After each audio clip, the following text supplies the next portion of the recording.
சொந்த வீட்டின் கனவை நனவாக்க மெட்ரோ வாராகி கார்டன் பெரியநாயக்கன் பாளையம் டிடிசிபி அங்கீகாரம் பெற்றது. கோவை வெள்ளலூர் பகுதியில் புது குப்பைகளை கொட்டக்கூடாது, மத்திய மாசு கட்டுப்பாட்டு வாரியம் எச்சரிக்கை. கோவை நகர் பகுதியில் சேதாரமாகும் குப்பை வெள்ளலூர் கிடங்கில் கொட்டப்படுகின்றது.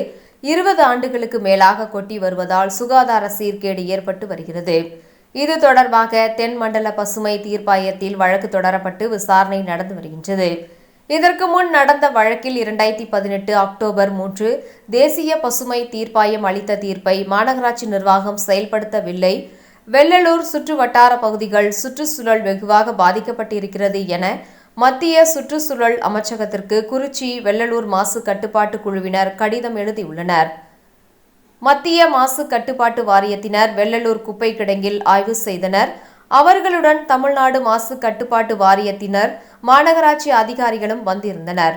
10 ஆண்டுகளுக்கு மேலாக குப்பை தேங்கி வைத்திருப்பது, எம்சிசி பிளான்ட் செயல்படாமல் இருப்பதையும் அறிந்தனர். நிலத்தடி நீரின் உப்புத்தன்மை மாறியிருப்பது, காற்று மாசடைந்திருப்பதும் கண்டறிந்தனர். குப்பை மேலாண்மை மேம்படுத்த என்ன செய்ய வேண்டும் என தமிழ்நாடு மாசு கட்டுப்பாட்டு வாரியத்திற்கு மத்திய மாசு கட்டுப்பாட்டு வாரியம் வழிமுறை வழங்கியது.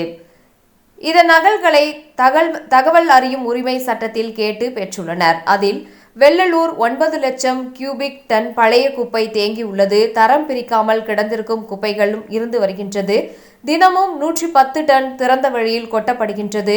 பழைய குப்பையில் வெளியேறும் கழிவு நீர் நிலத்திற்குள் சென்றதால் நிலத்தடி நீர் பாழ்பட்டு உள்ளது. 4 இடங்களில் காற்று மாசு சோதனை செய்யப்பட்டது. 2 இடங்களில் மாசு கட்டுப்பாட்டு வாரியம் நிர்ணயித்த அளவை விட காற்று மாசு அதிகமாக உள்ளது. மாசு கட்டுப்பாட்டு வாரியத்தில் மாநகராட்சி பெற்றுள்ள அனுமதி 2019 மார்ச் 31 காலாவதி ஆகிவிட்டது.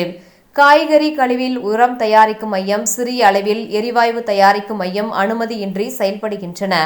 9.40 லட்சம் கியூபிக் டன் பழைய குப்பை கிடங்கில் வளாகத்தில் 3 இடங்களில் குவித்து வைக்கப்பட்டதில் 70,000 டன் மட்டுமே பயோமைனிங் முறையில் அளிக்கப்பட்டுள்ளது. திடக்கழிவு மேலாண்மை விதிகளின் நடைமுறையில் பெரும்பாலானவற்றை மாநகராட்சி பின்பற்றவில்லை என்றும் அந்த அறிக்கையில் கூறப்பட்டுள்ளது.